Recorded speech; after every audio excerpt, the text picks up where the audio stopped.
Thank you very much for joining us, Professor Carlos Cadena. We're here in Medellín, Colombia, for a chat about sustainable transportation, biodiversity, and anything that comes up during this conversation.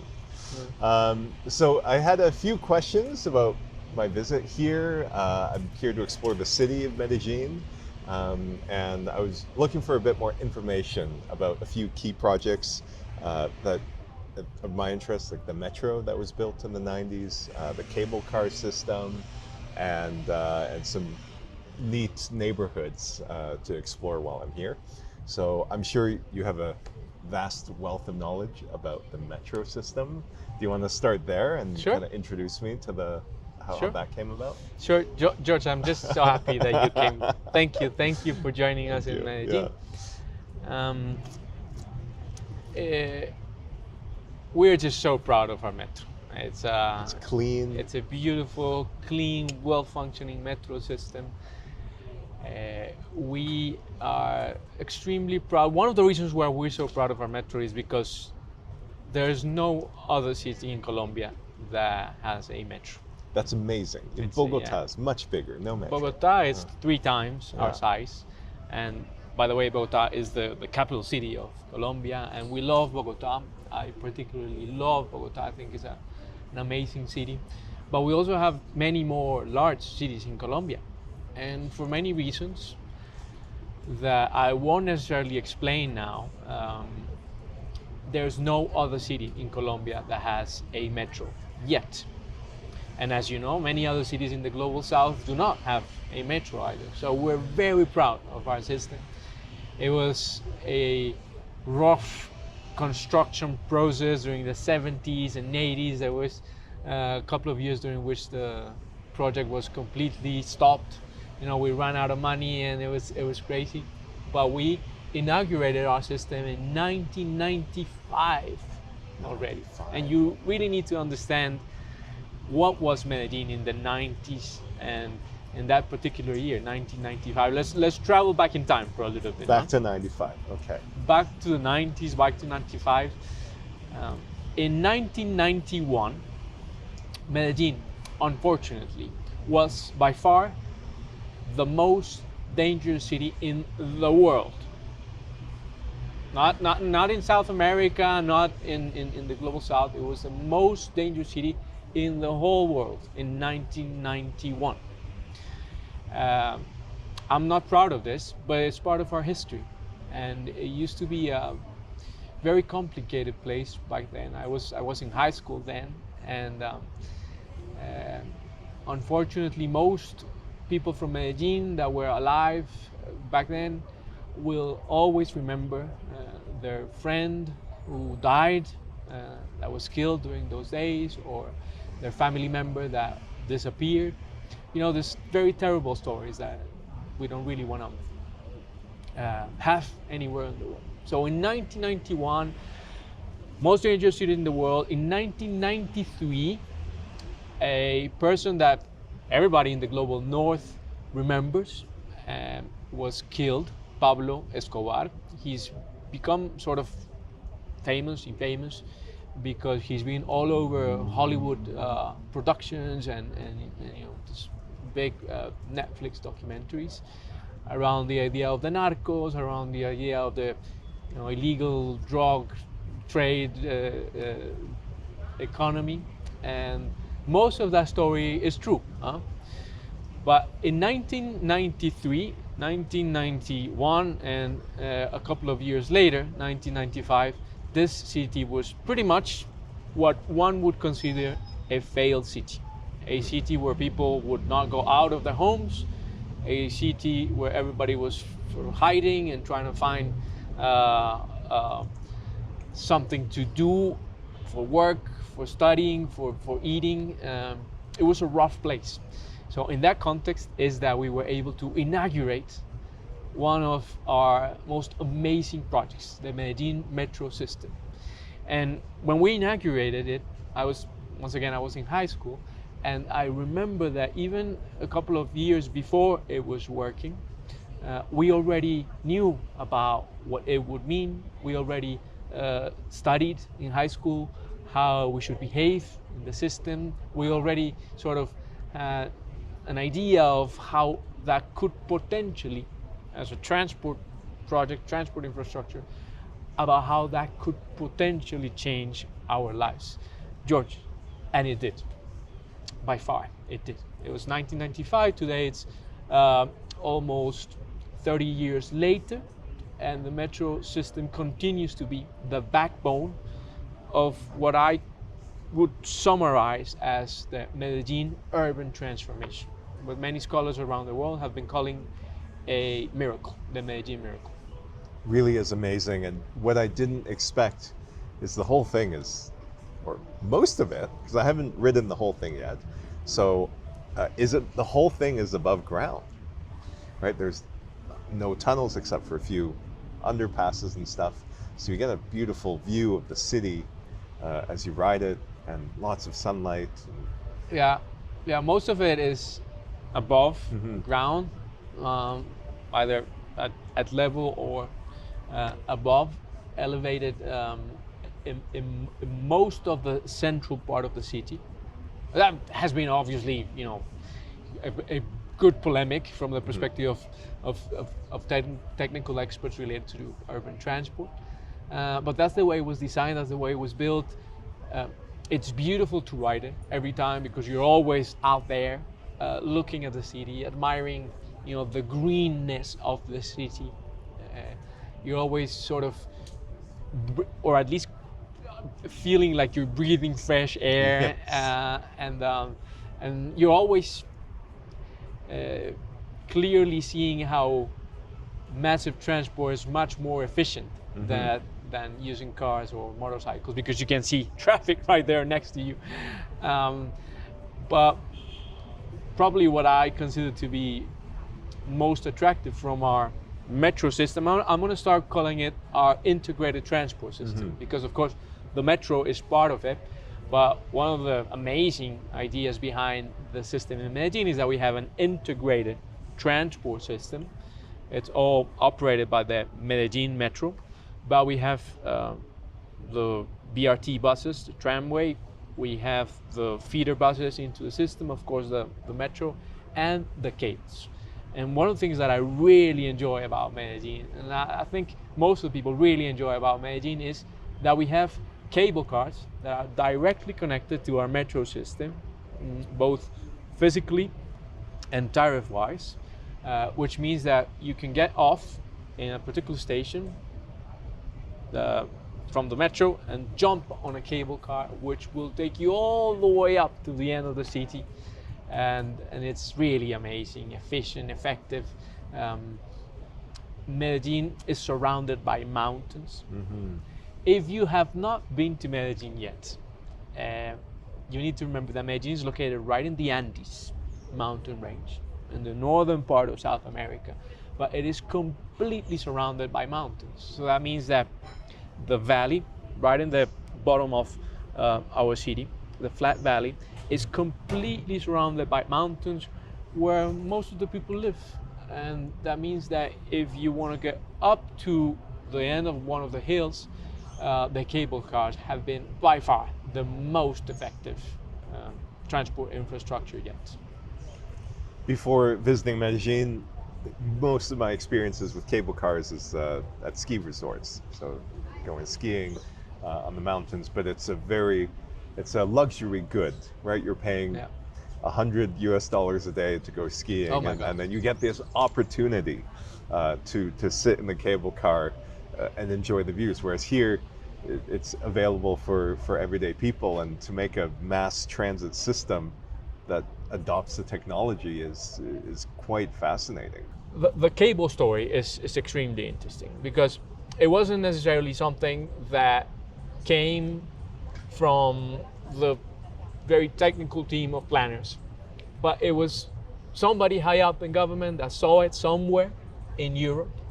I joke with this, it's just a joke, but potentially he was having very good hot chocolate later on, or maybe even a drink, and that's when he sort of connected that particular technology could potentially work really well in the hills of Medellín. Most of the people say he's crazy. That's never going to work. It's too expensive. You're really just a crazy person. But at the end, the project, the idea ended up on the desk of some of the technical planners in the Medellín Metro, and they decided to try it. It was originally built, I think, probably from 2001 or 2002, and it was inaugurated in 2004. Since the day it was inaugurated, it was a huge success. Even the president was there for the inauguration. And you can tell, I mean, once you get on it, the views, the feelings, the sounds, all of the indicators are positive. Social, economic indicators related to social inequality, reduction of travel times, they're all magnificent. So from the very first day of its inauguration, it was a huge success. But where I want to go with this, George, is to where Medellín has really become a global player of innovation around the idea of a transport infrastructure, such as the cables. Once again, they're part of the system, the metro system, they're part of the integrated urban transport system. And where Medellín has really become a key player in our world is by using transport infrastructure as an excuse for socially inclusive urban planning. Transport infrastructure for socially inclusive urban planning. That's where really Medellín has done something that is absolutely special in our world. And I'm proud to say that this idea that Medellín has innovated with, that we've been sort of playing with, sometimes we've implemented very successfully, sometimes we've sort of learned from our mistakes, has been copied and analyzed and researched from every corner of our world. That's what really makes the Medellín case different. So what am I talking about at the end? We're talking about the idea of going into the neighborhoods in a very complex city such as Medellín, where the state was not there, and using the transport infrastructure as the perfect excuse to bring about integral change, physical, but also institutional, but also in a sense what I would call socio-economic change. So the real transformation that is brought about by the cable cars and or some of the other transport infrastructures, such as the tramway, for example, is found within the small changes at the neighborhood level that are sparked by the massive transport infrastructure that arrives. In the 90s, at the beginning of the century, even today, I mean, we must be honest with that. There are a number of neighborhoods in Medellín where the presence of the state is not as obvious and strong as it should be. Most of the times there are informal groups, informal networks of people who sort of end up providing public services in a sense, or security. I'm not going to get into that.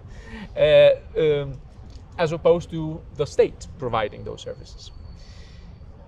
I'm sure this sounds really weird for some people around the global north. More on that if you want, but that's the way it is.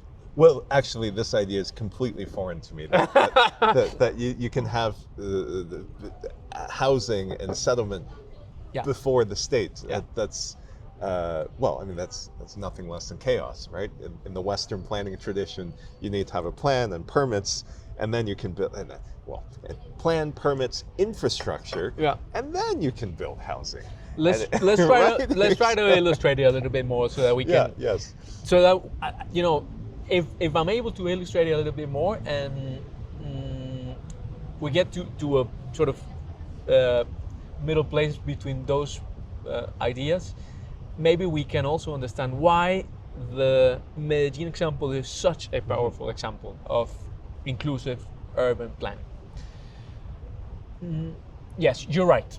Most of us think that that's the way cities develop and or underdevelop. Well, they right? should. Or they should develop. or yes, they yeah. should. And cities all around the world, Medellín is also a very good example. We have beautiful plants and beautifully made plants, and we have incredible people, extremely talented, that design those plants. However, in reality, at the very end of the neighborhood in XYZ district of Medellín, what ends up happening, even today, is that they develop informally. Informally means that there are groups of people, networks, and or sometimes illegal groups of people that take over land and develop it. Sometimes they develop it in order to sell it, or sometimes they develop it in conjunction with the settlers. The settlers could come from anywhere, George. Nowadays, Medellín hosts people from all over the region, even people from neighboring countries, such as Venezuela, for example. And they could develop it with them, very small shacks, homes, that with time become very consolidated neighborhoods. And this is the story even today. It happens. If that is the story even today, let's imagine how it was during the 90s, when, as I've told you before, this was an example of a failed city. So informal settlements, informal development of neighborhoods was pretty much a constant. If we understand that as a possibility, then that's why the Medellín example is so magnificent. Let's think about one particular neighborhood. The neighborhood where the first cable car was inaugurated in 2004. The bottom part of the neighborhood, right next to the river, right next to one of the metro stations, was formally planned, just like you described it. A few families lived there in good-looking, affordable housing with 1 or 2 parks and some basic services. By the time you reach the middle part of the hill, most of that was informally developed during the 80s, 90s, the beginning of the century. And by the time you reach the higher up, the high up part of the hill, most of it has been developed informally and potentially illegally during the last 10, 20 years. But all of it is served by the cable car as probably the main source of public transport. And with the arrival of the cable car, from the perspective of what I've explained earlier, we achieved the presence of the state with schools, but also police stations, physical change with new public space for this informally built neighborhoods, the idea of public services with transport, of course, but also water and electricity, the idea of a more cohesive society around potentially greater trust in the state. Remember that the state was not there 20 years ago. And all of it happened at the same time. My favorite example is the example that has to do with housing. Let's think about people building their own homes with their own hands. Their families living there. their kids, their mothers, their grandmothers, all of them sharing a space that has been a sacred space for them. As you say, it was potentially developed in a plot of land that they did not own. It was potentially developed without following the plan of the city. And let's not even think about the fact that the master plan did not include a particular use for a particular place, but let's think about risk, for example. Risk. If they're living right on top of a river creek. But during this process, sometimes what we've achieved as a city is to agree with them to resettle. And remember, this is a sacred space for them. They've built it with their own hands and move into a different type of housing, social housing, apartment style blocks, 6 floor, 7 floor apartment style blocks, while they live with their neighbors during the construction process, and they are resettled on site, as opposed to moved away, far away from the city, as it happens. All of it, George, has happened in that particular neighborhood. So I'm going to summarize it by saying I think what Medellín has done extremely well in this past 2 decades has been using massive transport infrastructure projects to socially transform the realities of a very unequal society. It's a powerful story. Yeah. Powerful story. So, I have nothing to add to that eloquent and succinct description of what happened.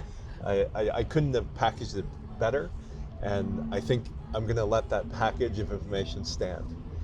So, I have a new line of thought for you. Let's do it. Because this is sparked by, I think you did some time studying in Maastricht in the Netherlands, and I was living there doing my PhD there as well. I've noticed that maybe you can show the helmet that you brought in. Yeah, my bicycle is right there. Bike's right back there. Yeah. So naturally the next topic is, given your experience in the Netherlands, which is a society of mass cycling, and in this very developed, rich Westerner context, right, with good public transport infrastructure, and coming here, I see, say, active mobility, so cycling, walking, is a bit of a struggle. And I see a lot of the space is given over to automobiles, despite all the good work, right, done for public transport. What kind of lessons or things that you see from your very different experience in the Netherlands and Europe, and coming back here to Medellín, these are such different contexts for me. Is there any ideas on how to implement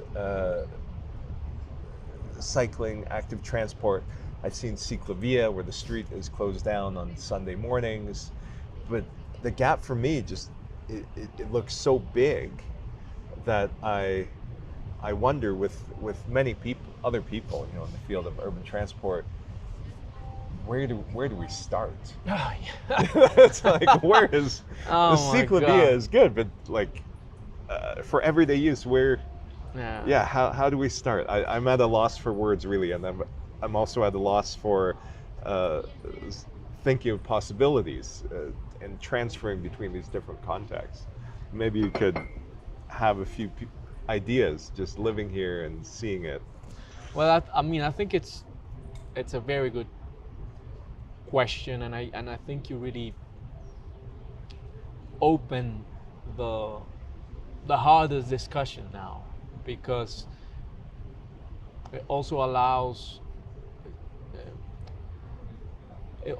me to clearly tell you that the Medellin story is not a perfect story, and we still struggle every day with very similar challenges to many other cities around the world that have to do with how do we really make it happen? How do we really transform theory into action? How do we really have the happy streets and happy neighborhoods and lively cities that we talk about in our more academic discussions?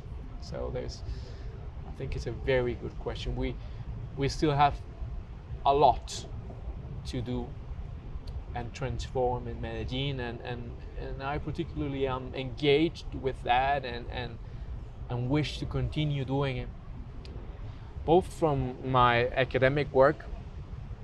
I think from my academic work I've done significant contributions to a city like Medellin and many other cities around the world. In my current role as associate professor at EAFIT University, I think I do fantastic work, and we do fantastic work for our city and cities like ours. But the question is particularly hard because I've also served as transport secretary in the city of Medellin, in my city, and I think there are many issues that make it hard for us to transform theory into action. It's much harder than we think.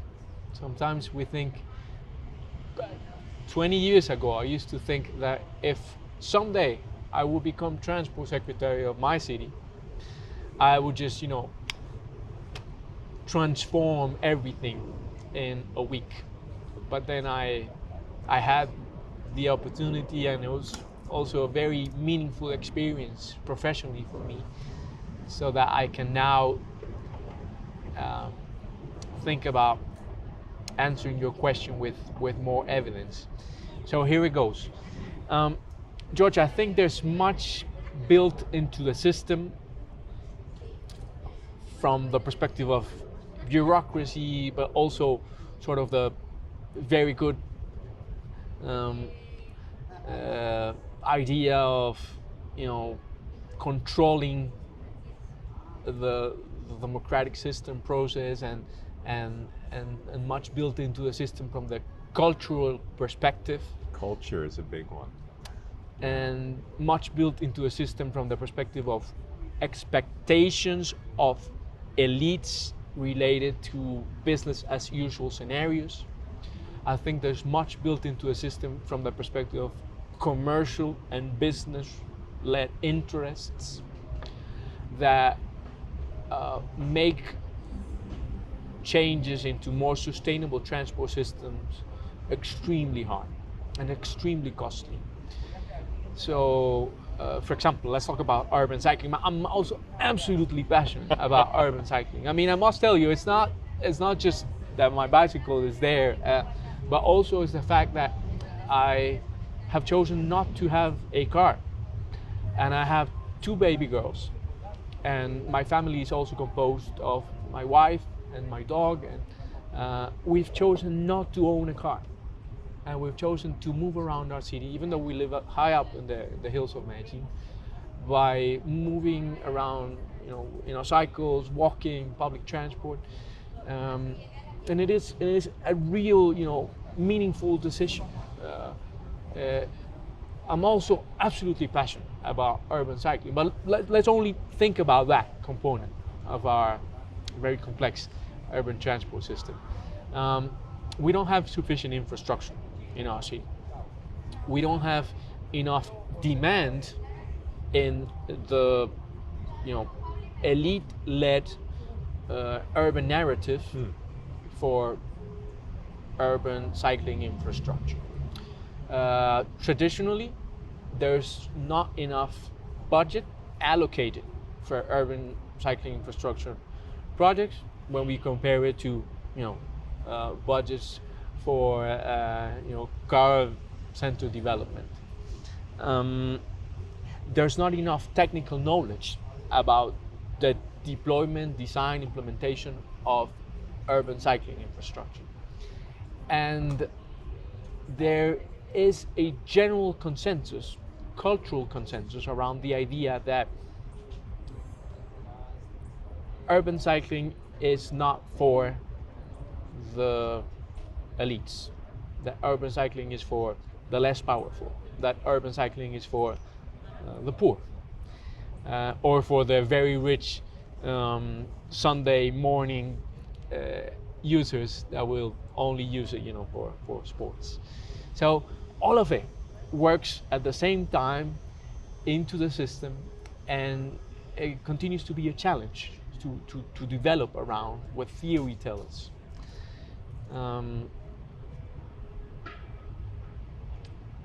We also have a lot of people, very powerful people, and business interests and business as usual scenarios that push for what they think we should be having. And it is a very Western influence idea, a very modern perspective of urban planning in the 60s that is built around highways, high rises, buildings, and sort of very independent settlements whereby people don't necessarily interact with each other. So most people will still think that the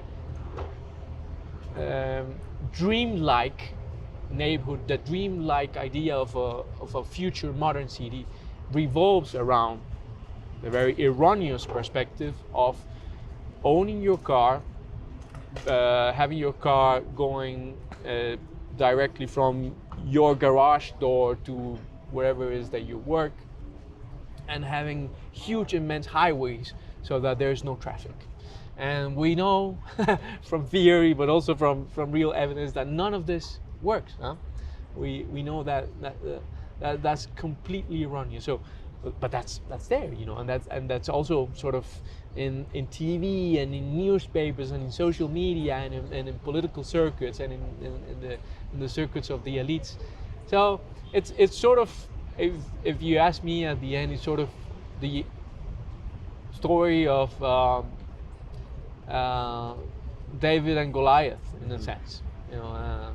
We're sort of fighting against a system that is very well oiled and it's very, very strong in promoting unsustainable lifestyles, unsustainable planning, unsustainable transport planning, which happens all over the world. It's not just in Colombia, and we're thinking that with that we will somehow become modern. We're thinking that with that somehow we will become a modern city and a first world city and a developed country. And I'm gonna summarize, and I'm gonna try to stop my reflection on a very complicated question with this. Interestingly, all of this happens simultaneously with the other story that I've already explained. A very successful, interesting, coherent story of socially inclusive urban planning, of using very sustainable transport infrastructure to transform the lives of people in reality. So actually turning theory into action. And both of these dynamics happen at the same time and coexist and survive and continue to be valid enough. So I think your question is, it's beautifully offered, but it's just so hard to answer. Yeah. And I don't know who will win. With my friends, I sometimes joke that in Medellín we have, we're very religious in Colombia. We're very religious Catholic group, and I sometimes joke that we have light. We continuously light 2 candles every morning, in Colombia, in Medellín. One candle that is dedicated to God, and then one other candle that is dedicated to the devil. We light those candles every morning, sort of, very bipolarly, pushing for 2 different models at the same time, every day. You mentioned ideology, and I think it's interesting how these 2 versions, these 2 pathways, one fits into modernism and the other one doesn't. So the metro, the aerial tramways, right, these fit, and massive infrastructure improvements, the new light rail, the bus rapid transit, so that fits into the modernism vision. I think there's much more, perhaps, elite acceptance of these projects. Yeah. When I look around, especially on more of the hillside, right, I see motorcycles everywhere. I see them on the highway. I see them as a critical way to go up hills that would otherwise be too exhausting, or if you're bringing heavy goods up to the more places up the hills, it's much more difficult to do so without these smaller forms of motorized transport in these very tight streets that actually some of them, the cars, I can't imagine cars even fitting through, or trucks for delivering goods. Yeah, So remember, they were informally planned neighborhoods. right? So the only form of transportation that could fit are 2-wheelers. And in this, I see a lot of similarities between cycling and motorcycles, in the sense that it's an exposed mode, and without proper infrastructure, without say better driver behavior, and also for pedestrians, crosswalks aren't really respected here, right? I see it being a critical safety concern, because people rely on these 2-wheeled modes, walking, cycling, to get around, to every day, to get to their jobs and up and down the hills. How far has this argument of safety been made in the political context, and has it been met with success, or do you have a take on that Yes, angle? Because we like to talk about sustainability a lot, absolutely. but on the ground I see it more of a safety issue. Absolutely. I mean,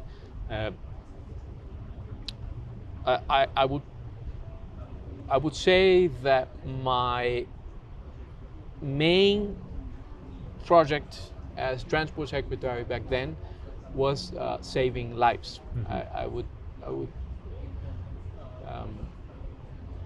I would say that was our biggest effort, because even though it is obvious to you from your expert perspective going into various neighborhoods in Medellín, in reality that is not the core discussion around transport in the city of Medellín. We sort of normalized the idea that people die in our streets every day. To me, that is unacceptable. So, from theory, as we know, Vision Zero has become sort of a standard, and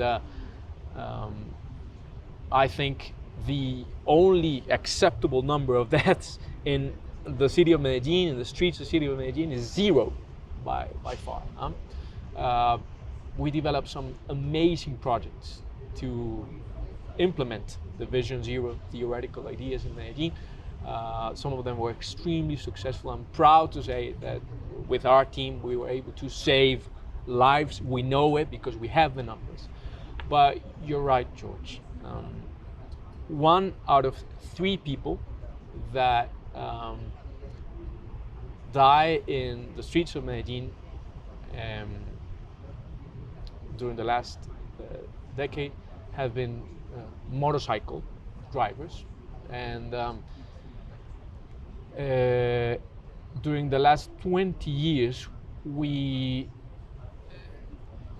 had an exponential growth of motorcycles in our streets. This is not particularly um, politically correct, but I think the reason why we have an exponential growth of motorcycles in our streets is because there are a lot of people making a lot of money out of that business.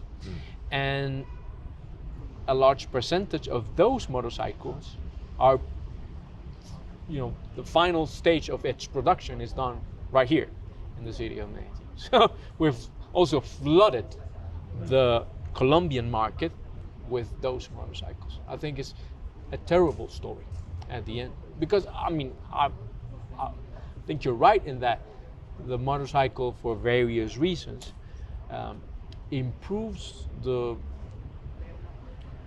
productivity of people, and also allows for a lot of people to have some positive externalities. But if you ask me, I think the negative externalities, most of them related to public health, around the idea of the motorcycle being such an important part of the transport system in cities like Medellín, far go beyond those positive externalities.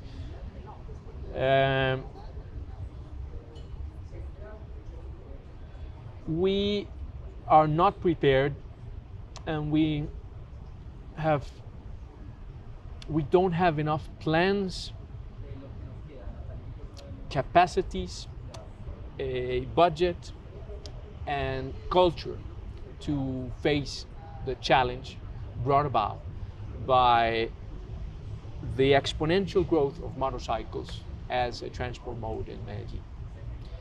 And I think, unfortunately, with what we've been seeing in various perspectives of transport planning, that if that continues to be sort of the standard, the numbers will just continue to grow. I mean, the accident-related numbers, traffic incidents, and also deaths.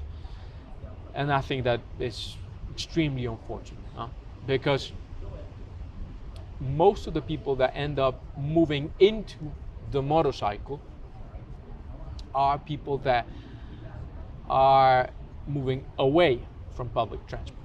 It's not that they're leaving their car at home. It's just that, they used to be bus, metro, cable car users, and they don't own a car. They managed to find or buy a motorcycle, and now they use it as their primary mode. It is, most of the people in Medellín know, and Colombia know, that it's so easy to get a motorcycle that sometimes you need but your ID, so that they'll give you one, and then you start paying it month by month. So let me just conclude by saying that somehow in Medellín, in Colombia, saving lives on the road is not very sexy. It's not a very attractive idea politically. It's not something that will attract votes. It's very weird. It's very weird that suggesting that we're saving lives, or that we will decide on policies that will save lives, is not very attractive, as opposed to, for example, building new roads, or opening up new lanes for motorcycle use. It's sort of a double standard, if you ask me. Very interesting. I enjoy the elegance, the eloquence in which you package the answers to these questions I've asked you in a neat storyline with a conclusion at the end of every segment. It's a wonderful skill, and that might help if you want to edit at some point. Hey, I think this whole thing is going up, and I think a lot of academics have trouble communicating in clear, succinct manners, right? Like our bread and butter writing papers, long, very detail oriented, and maybe it's your years in public policy that has develop. well, I right? haven't told you the story why. I mean, I haven't really told you why. What's in my heart? Huh? In my heart, deep down, in my heart, what I really feel like I am is an activist. That's what I feel. I am an activist. I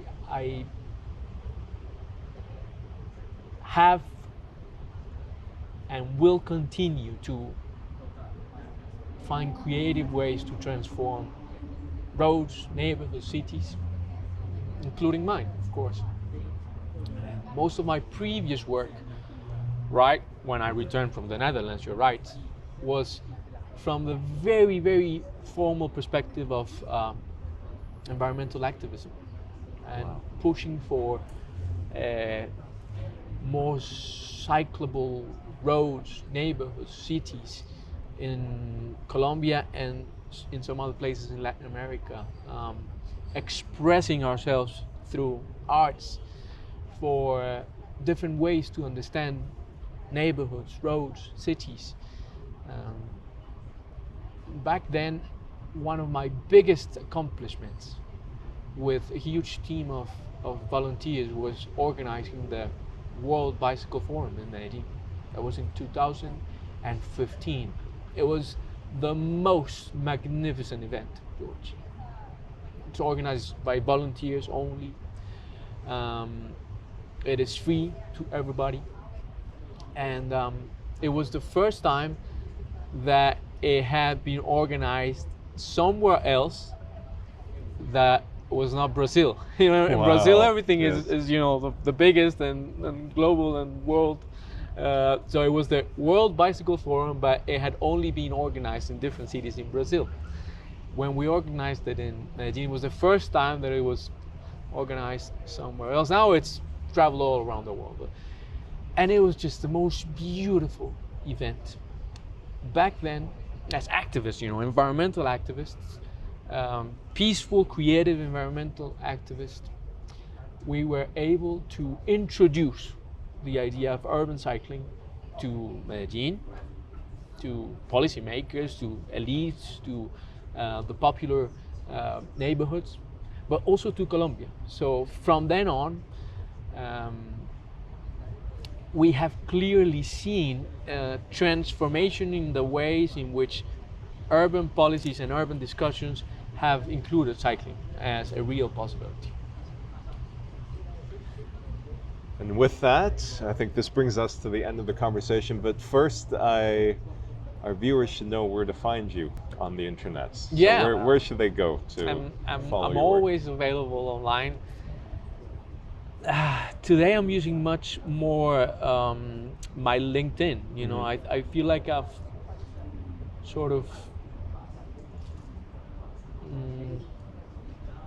broke up with Twitter, X. I don't know. I feel like I no longer enjoy it. I feel like it's just full of hate and I no longer feel comfortable with using it. So I'm using LinkedIn mostly.